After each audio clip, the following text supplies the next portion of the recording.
Okay, I'm sure we'll have some folks continue to join us, but we are at 12 o'clock. So welcome everybody. Welcome for our third and final session of church budgets and budgeting in a Xennial World with Jim Elrod. Jim, thank you so much for doing this with us. Has been very informative and I think really helpful to everyone who's been a part of this. And I know you've got a lot to get to today, so I'm going to turn it right over to you. Great, Kelly. Thank you. And welcome to all of you to this final session on church budgets in a Xennial World. I hope you've found our time together during the past 2 weeks worthwhile, notwithstanding last week's Zoom challenges. I'm going to begin today, as I did last week, with a summary of the prior week's presentation.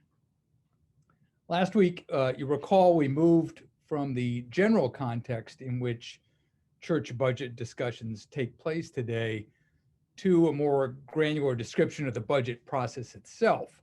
And I did that by posing and answering 3 questions. Why do churches budget? When do churches budget? And how do churches budget? Everybody see that? Great.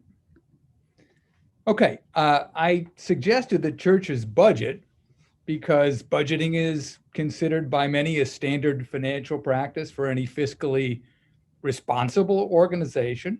And so churches expect and are expected to budget, particularly in the mainline traditions. Churches budget because budgeting allows a church to make the arrangements necessary to maintain its financial equilibrium.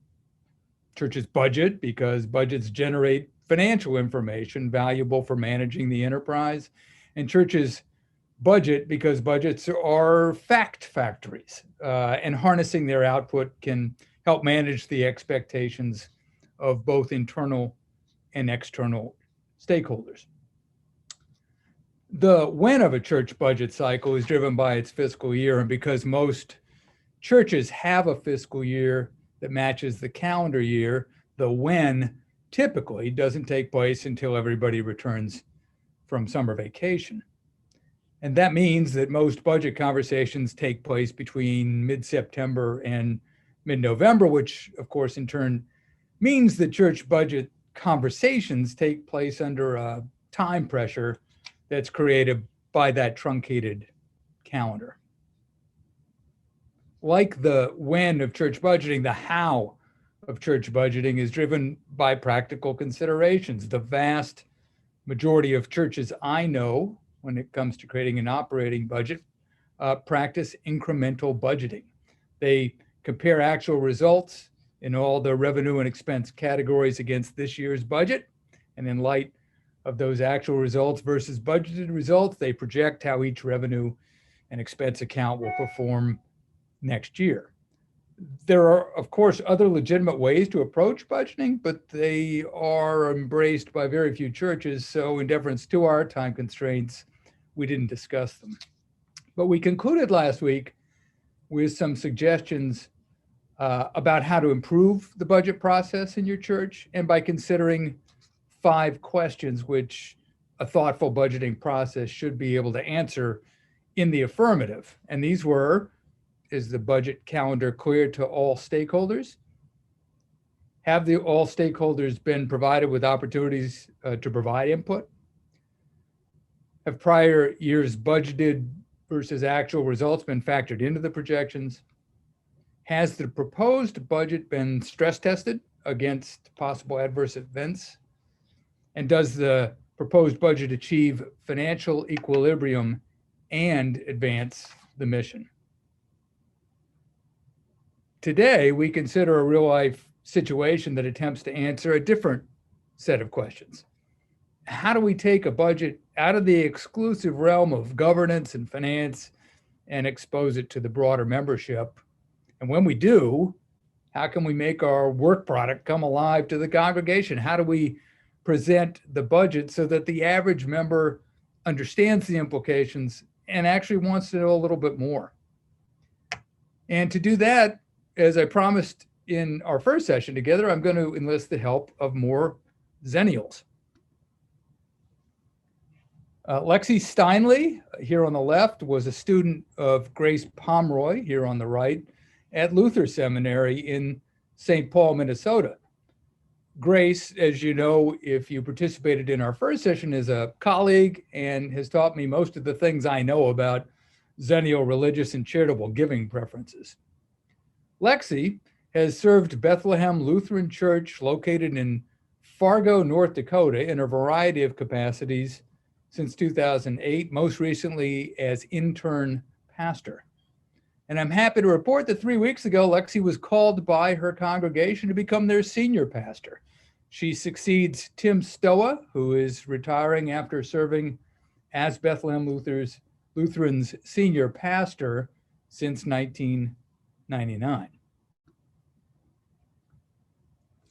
Bethlehem Lutheran is a member organization of the Eastern North Dakota Synod of the Evangelical Lutheran Church in America. It is, by all accounts, a thriving congregation. Currently, Bethlehem Lutheran offers 2 worship services on Sunday mornings and 1 on Wednesday evenings. And a formal Christian education program follows each one of these 3 weekly worship services. Bethlehem Lutheran also hosts a vacation Bible school each summer. The congregation has an active music program with a full-time choir director whose work is supported by a youth choir director and a bell choir director. Bethlehem Lutheran also has an active outreach program. The church is one of the only churches in Fargo that performs weddings and baptisms for non-members. The congregation gives over $18,000 a year to local charities like the Great Plains Food Bank. Despite its vitality, Bethlehem Lutheran is not immune from the sea changes in demographics that I described in our first session together. Like many mainline churches, Bethlehem Lutheran's membership is aging. Look at the color of the hair of the individuals in this image of its sanctuary, and you'll see what I mean. Calling Lexi a Xennial, actually a youngish millennial, as senior pastor sends a wonderful signal to everyone in Fargo that this congregation intends to be around for a long time. Last year, the retiring senior pastor, Tim Stoa, asked Lexi to get involved with the budget at Bethlehem Lutheran. Bethlehem Lutheran is a traditional church that, not surprisingly, practices incremental budgeting and has a fiscal year that ends on December 31st. And so, for reasons that I hope by now you can all appreciate, Lexi concluded that she couldn't add a whole lot of value to the budget process itself. Where she could add value was in translating budgets and budget speak to the congregation at large. And her chosen vehicle was what's called in the industry a narrative budget. A narrative budget, as the name implies, tells the congregation's story in a particular way rather than focusing on what bills the church must pay next year. A narrative budget explains how the church intends to invest the time, talent, and treasure of the congregation to advance its mission. Instead of presenting the budget in a traditional spreadsheet format based on the categories of revenue and expense, a narrative budget connects every dollar of the church's budget to a program, activity, or a service, which requires that all direct and indirect costs of operating the church be fully allocated to one of those programs, activities, or services. Narrative budget uses words and illustrations instead of raw financial data to demonstrate on a fully allocated cost basis how much the congregation is investing in each one of its services and programs, which of course shines a very bright light on those services and programs, which taken together comprise the mission of the church. Narrative budgets often prompt conversations about whether the church is investing its resources in the right proportion against its missional initiatives. Said a little less formally, are we really putting our money where we say our mouth is? And this issue of connecting mission to expenditures presented Lexi with a significant challenge because Bethlehem Lutheran does not have an official mission and therefore does not have a clearly articulated mission statement, which for someone less enterprising than Lexi might have spelled the end of the narrative budget experiment. But fortunately, Lexi is enterprising and she pressed on. Upon reflection, Lexi concluded that Bethlehem Lutheran had two attributes which would help her compensate for the lack of missional clarity and might even bolster her efforts to create a narrative budget. And the first you see in this image, which appears throughout the Bethlehem Lutheran website, if you ever choose to go there. And Lexi tells me on all of the church's printed material. And it's this tagline below the title: held in grace, belong, believe, befriend.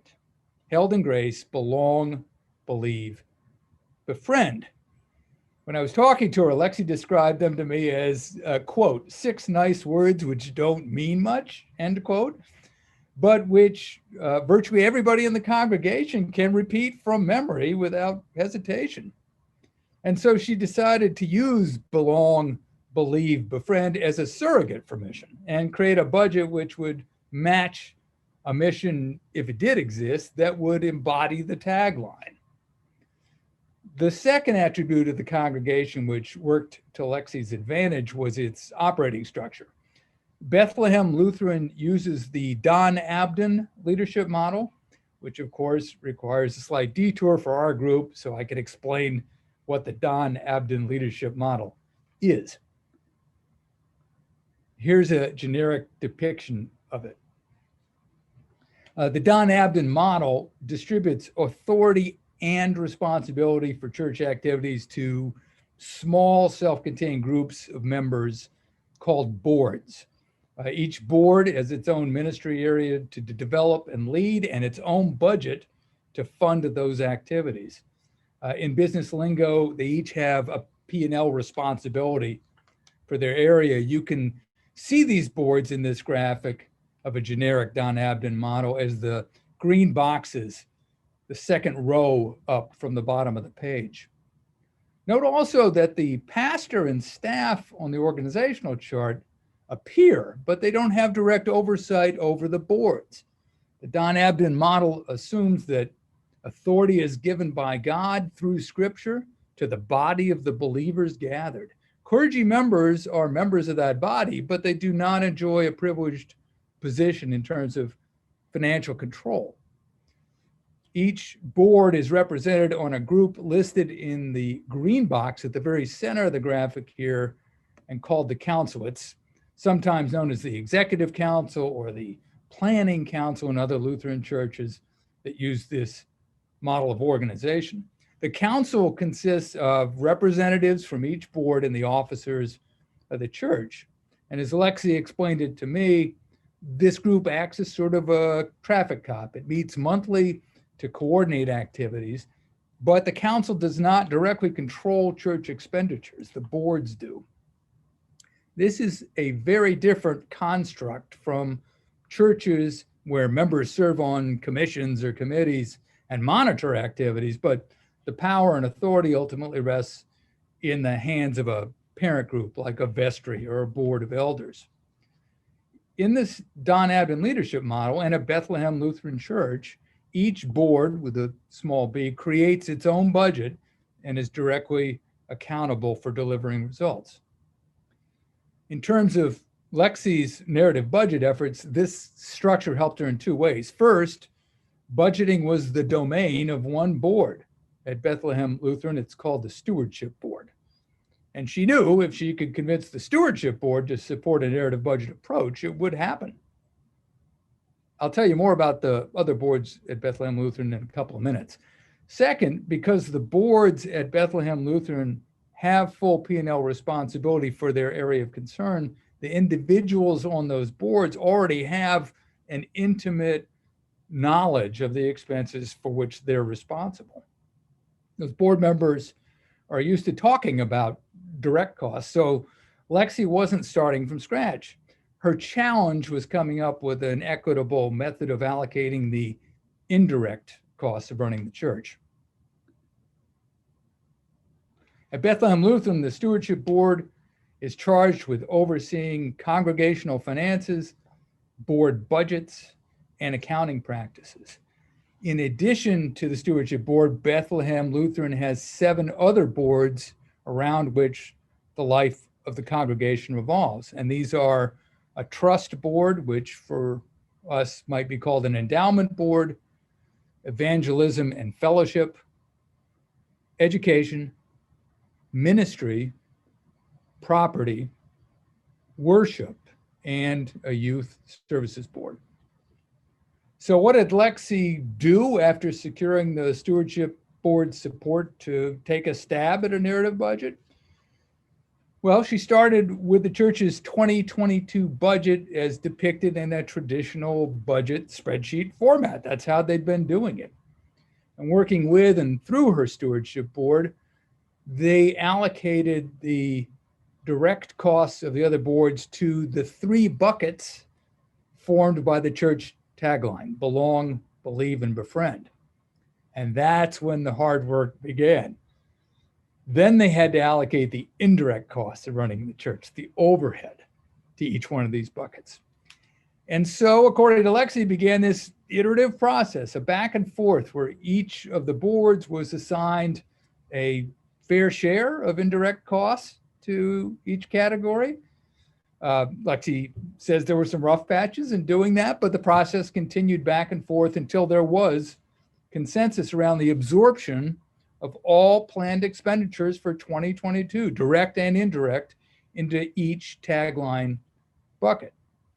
And then these fully allocated cost buckets were converted back into a traditional summary spreadsheet format for everyone to look at.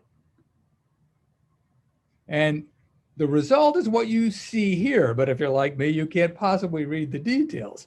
But this is an image of the actual final spreadsheet Bethlehem Lutheran's boards agreed to use in their 2022 narrative budget. And the numbers actually do add up to the $524,085 that Bethlehem Lutheran's 8 boards had planned to spend in 2022 before Lexi began her narrative budget efforts. Her challenge at that point was to translate this information into words and illustrations that the average member of the congregation could understand, which she accomplished via a 6-page document, a 4-page document if you eliminate the cover, and a fundraising pitch, which appeared on the back end, that she created in a software package called Canva that some of you may be familiar with. And she made it available in both print and digital versions. I don't intend to walk you through the details of each page, but I do want to give you a sense of what it entailed by giving you some highlights. This is the introduction from the very first page of the Bethlehem Lutheran narrative budget. Please try to take a close look at the first section, first sentences there that are highlighted in yellow, and take a moment to read it.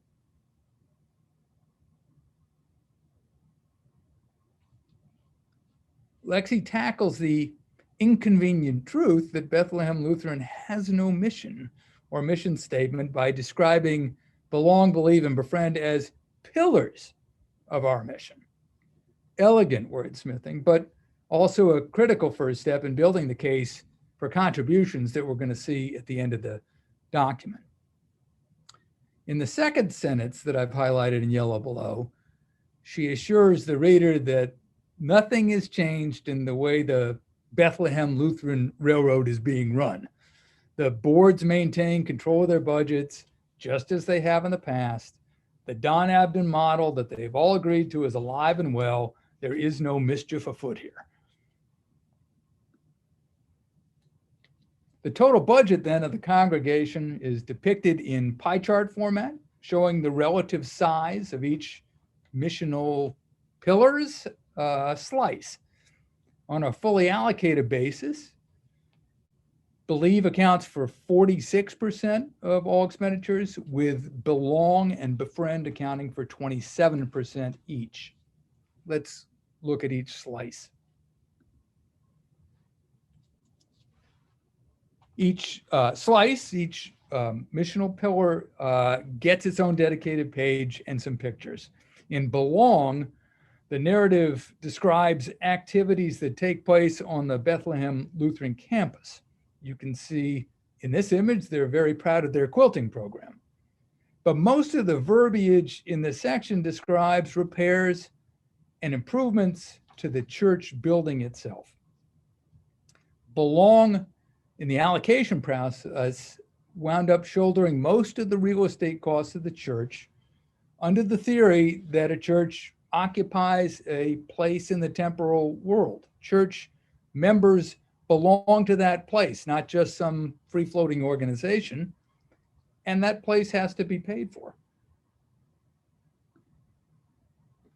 The Believe page describes activities that encourage belief, youth mission trips, Bible studies, the music program. Now, my guess is there were some in the Bethlehem Lutheran membership that were a little surprised that spiritual matters didn't account for a majority of the expenditures. I mean, we are a church after all. And I give Lexi and the stewardship board a big gold star for being transparent on the issue. The fixed costs of operating a traditional church and a traditional church building like the one you've seen are significant. And Bethlehem Lutheran chose to acknowledge this without apology. In some congregations, this might have created some discord or at least some resistance to exposing this reality for everyone to see, but not at Bethlehem Lutheran.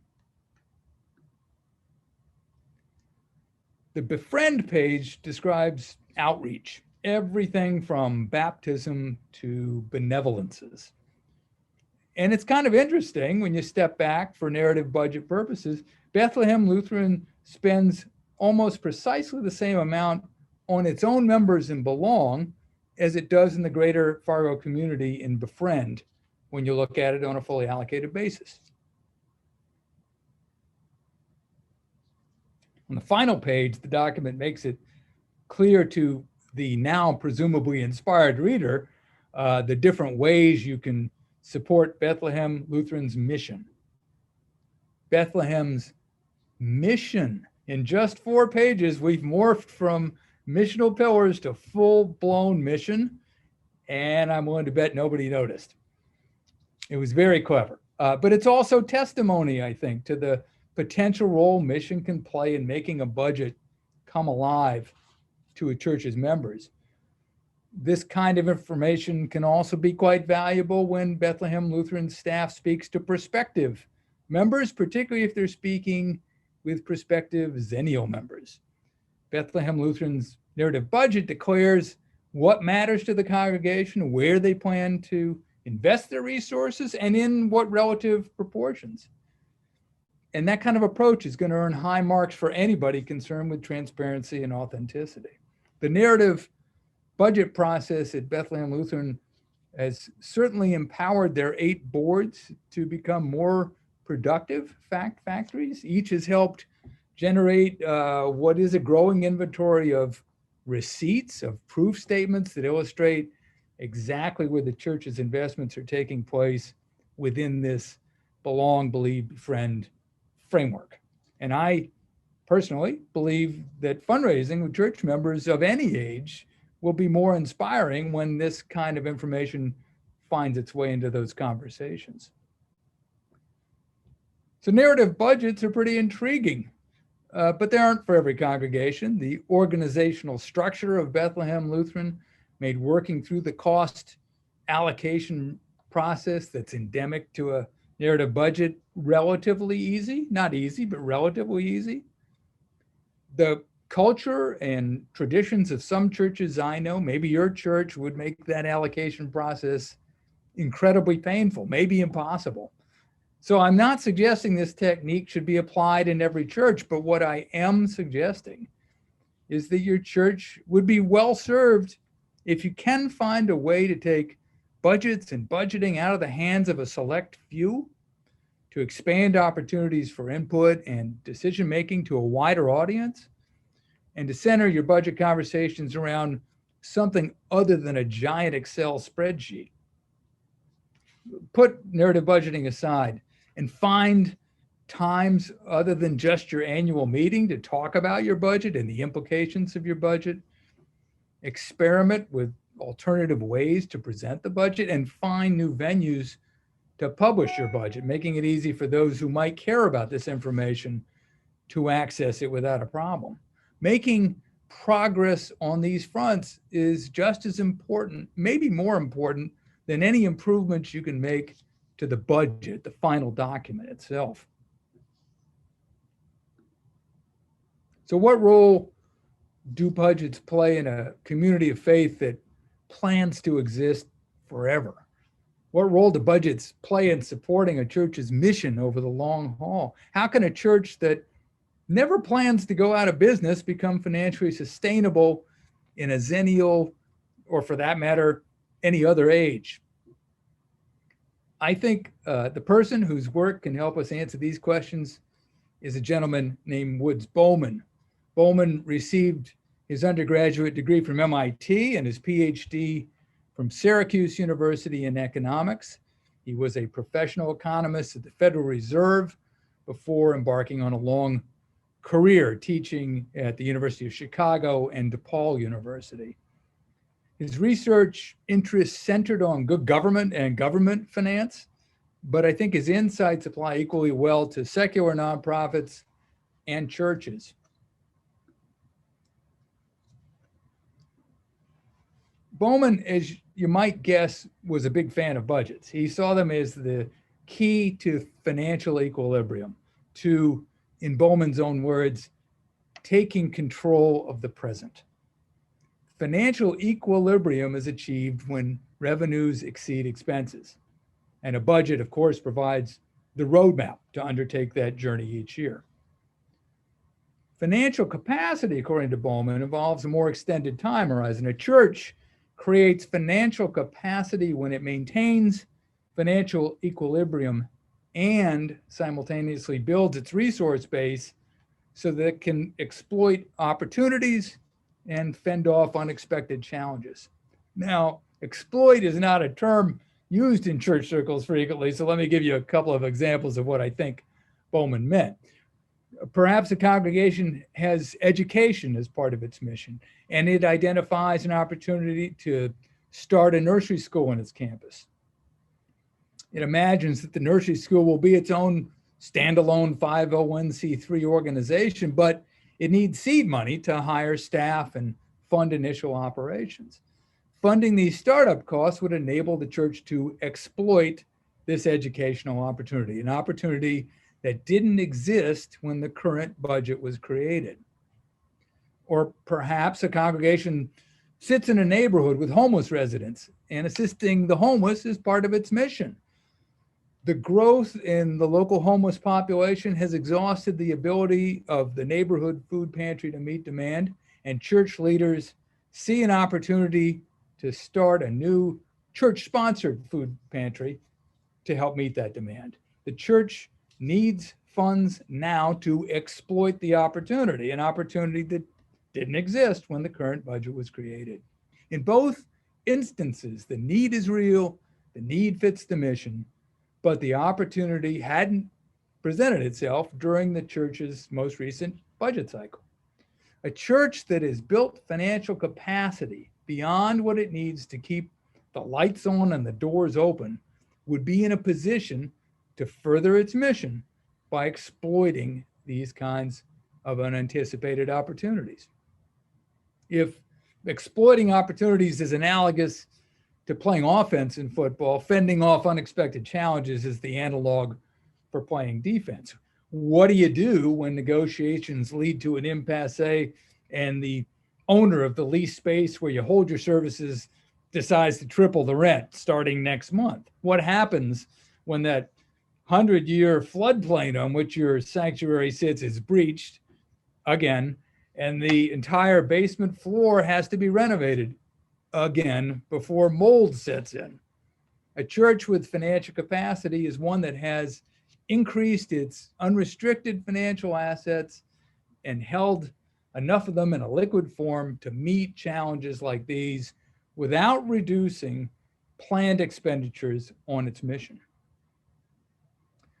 According to Bowman, financial sustainability occurs when, in addition to achieving financial equilibrium every year, and in addition to building financial capacity, a church grows its asset base in inflation-adjusted terms. Bowman likes to rely on lots of math to demonstrate what financial sustainability means to him as an economist. But I come from a tradition of mercy, and I don't plan to walk you through his quantitative rationalizations today. For our purposes, Bowman estimates that the average annual long-term inflation rate in the United States is 3.4%, and he concludes that a financially sustainable nonprofit must therefore achieve a bottom line, a net profit, excess of revenues over expenses, call it what you will, that generates a minimum 3.5% return on the church's assets every year to retain its purchasing power and to position it for future growth. So not a 3.5% margin, a 3.5% return on your asset base. Financial sustainability then means going beyond funding your services and programs annually, beyond building up a rainy day fund, and producing inflation-adjusted returns annually. Bowman insists that the path to financial sustainability demands that the organization be profitable every year, and that profit must be large enough to preserve the purchasing power of its asset base. Assuming Bowman is at least directionally correct, I believe he is, the role budgeting plays in achieving financial sustainability is hard to understate. Budgets are the key to financial equilibrium, and attaining financial equilibrium each year is a precondition to building financial capacity. Financial capacity creates the wiggle room, the breathing space to exploit opportunities and fend off challenges for a church committed to its mission. Financial capacity can't be created unless a congregation has the discipline to budget for and save a portion of the church's surplus each year, a discipline made possible by budgeting for a reasonable surplus each year. And financial sustainability, a situation where the mission of the church is not eroded by inflation, is where the quality of a church's services and programs are not compromised by declining purchasing power. And that can only be achieved by stringing together an unbroken series of black bottom lines. So what does that mean for a church that just breaks even or swings back and forth annually between making a little money and losing a little money? Well, Bowman would tell you the hard truth that budgeting to break even is an invitation to oblivion. Budgeting break even may keep the doors open for now, but if you don't generate a profit and save a portion, your congregation over time will be threatened. And emergencies that require extra budgetary funding inevitably occur. And your church will not be able to finance its growth, and it can't insulate itself from the corrosive effects of inflation if you don't budget for and generate a profit each year. So, in other words, your church's mission will not prevail over the long haul unless your budget practices today position you to fund your mission over the long haul. The message I hope you might take back to your membership could be summarized this way. If we believe in our mission, we need to create a financial infrastructure that will make the mission possible over time. And the first step in setting and achieving budgets each year that not only meet our current obligations, but contribute to a resource base that will grow to match our aspirations. And that only occurs if we plan to generate a profit and a portion every year that is set aside, and it gives us the means to exploit opportunities to meet challenges and to grow the mission indefinitely. Your first opportunity to get on the road to financial sustainability is probably right in front of you if you're a typical church, the 2023 budget. So as Paul urged Timothy, go fight the good fight. And Kelly, I'm happy to open it up and see if there are any questions or comments folks want to share, or if there's something in the chat room.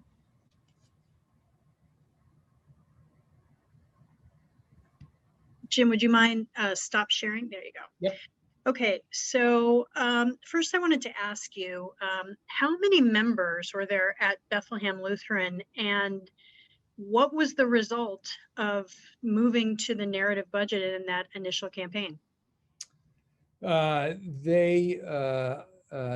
of course, we are still living in that current year, but I believe they have exceeded their fundraising totals.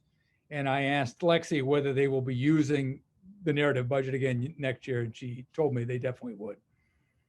So I think you'd have to declare it at least short-term a success. Okay.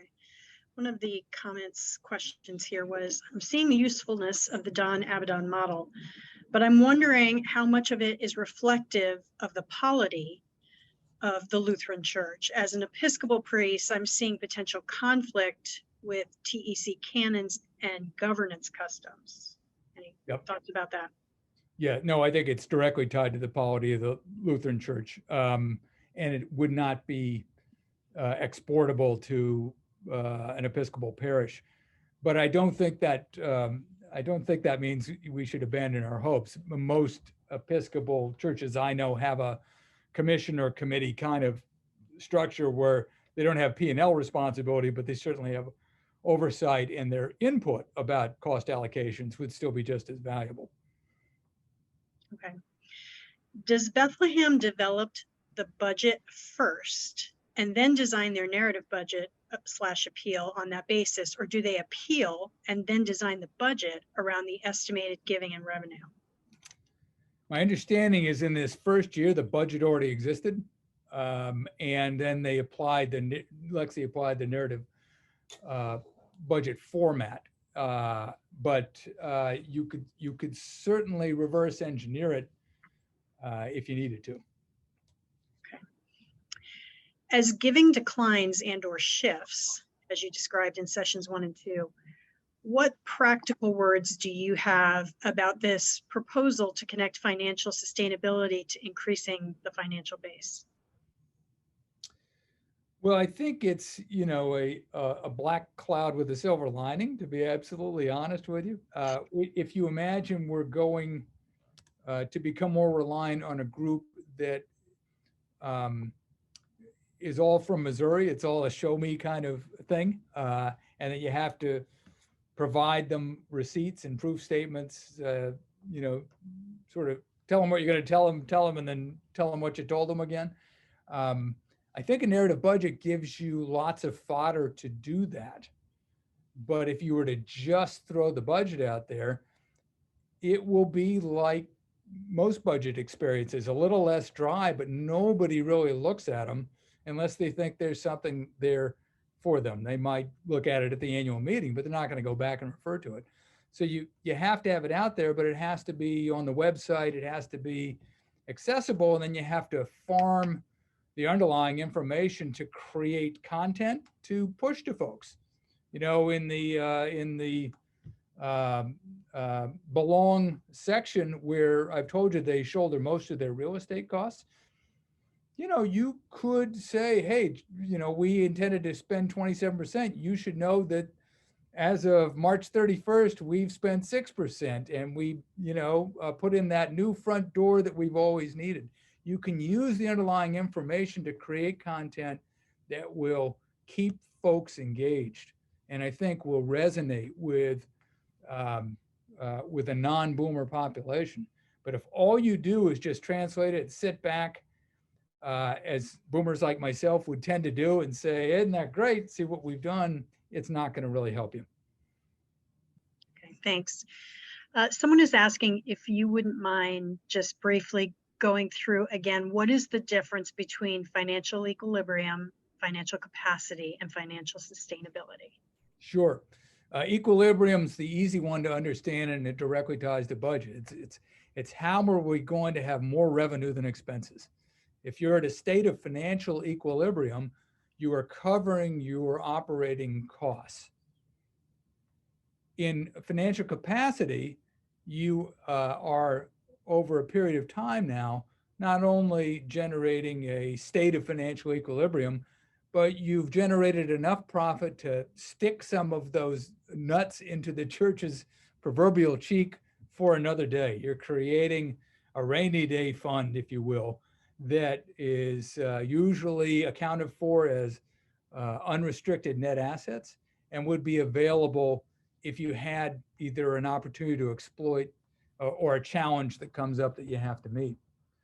Sustainability is what happens over the longer term if you have not only been sustainable in your operations, not only taken advantage or achieved a state of financial opportunity where you've been able to save some. Financial sustainability is saving enough and having enough of a margin to exceed inflation over that same period of time. The example I gave you was Bowman's estimate of 3.4%, looking back in his case over 60 years. Obviously wouldn't be enough today, but it would have been plenty 3 years ago. So you look at an average and you know that you have to have a return on your assets at least equal to that amount for you to protect yourself against a decline in the quality of your program and your services because of inflation. So as you're thinking about sustainability, any thoughts about how planned giving can support the financial position of a church? I mean, clearly the first step is to get members to include a church in their will, and you can't always plan for that, and you don't know when those funds would become available. But how important is it to weave planned giving into your conversations with members about long-term sustainability? I think it's critical, and it's particularly critical for the boomer and silent crowd that provides, in many cases, today still the majority of the support to the church. If you have a crisply articulated mission and folks believe in it, I think you can have really productive conversations with folks about wanting to see that continue even after a time where they personally won't continue to enjoy it. Now is a great time to have those conversations. I would say that the hard part of those conversations is often turns on whether the funds will be restricted for a certain purpose. Sometimes people really like to endow having altar flowers. There's nothing wrong with altar flowers. That's great, but it takes away the flexibility of future governing boards, future clergy to plug the hole that's presenting itself today. So I would say that conversations about planned giving are critical, and if you can steer them toward an unrestricted kind of gift rather than just play what if we put it in the thing that you really like, it will serve your congregation better down the road. Okay, and this is an aggressive question, but I learned through such questions. Given that your model grounds itself in the leap of faith from nonprofit to the church world, without data about churches by your own admission, and trades on a bleeding of meaning from ecclesiastical mission to a business organization model of missions, do you see any tensions at all between nonprofit and church models of mission for church budgeting? Does profit language invariably distort? I don't know that it invariably distorts. It's a great question, first of all, and I don't consider it overly aggressive. It's something you have to wrestle with. As long as churches practice fund accounting, and I don't see that going away. It's the same accounting methodology that's practiced by secular nonprofits. You are going to have to use language that is business-esque. In fund accounting, we found ways to avoid the profit word. We don't say the P word. We talk about revenue over expenses. We talk about increase in net assets. We talk about a bunch of stuff that avoids talking about profit for, I think, precisely that reason.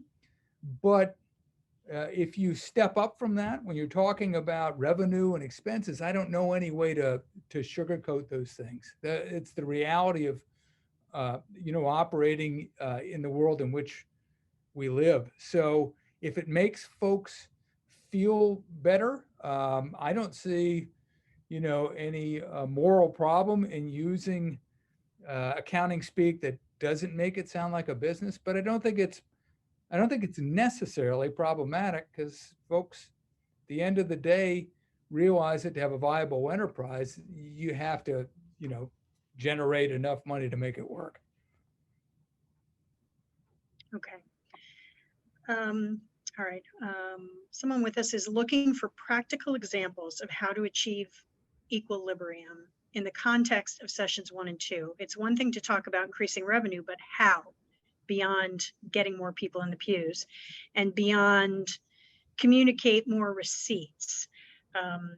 We already have oriented all communication related to ministry impact. So are there a couple of practical examples you can think of to help people support this?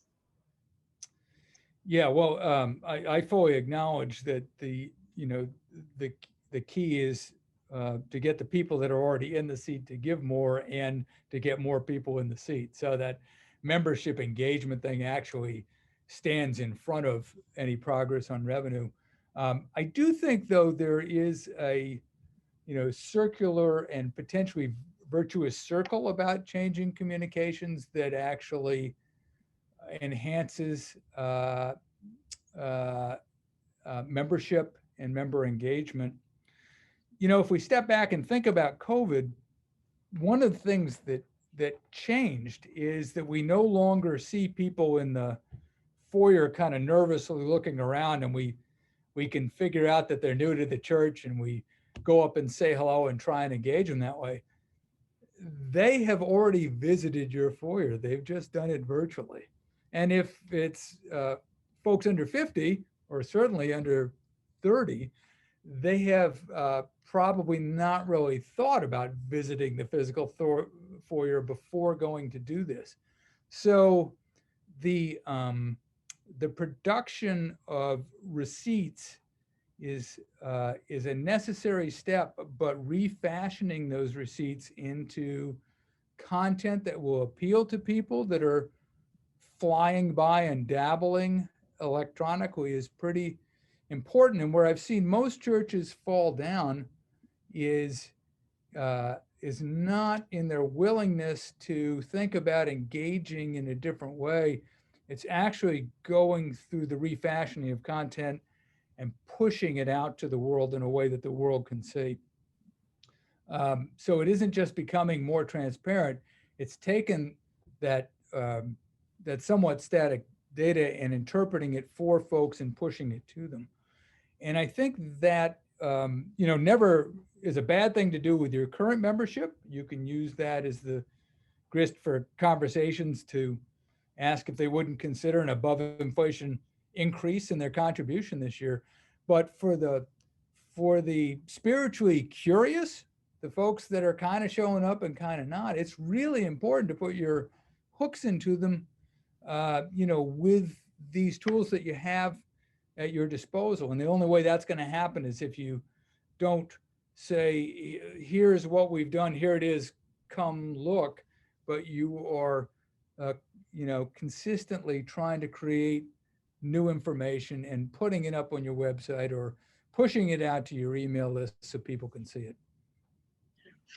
I wanted to ask you if Lexi had employed any different ways of communicating or providing information that the church hadn't used previously in an attempt to reach out to newer, younger people in the Fargo community. Do you know? I don't know offhand. I don't think so. I mean, she had been, as I mentioned, serving in an internship there. So she was chief cook and bottle washer on a bunch of fronts.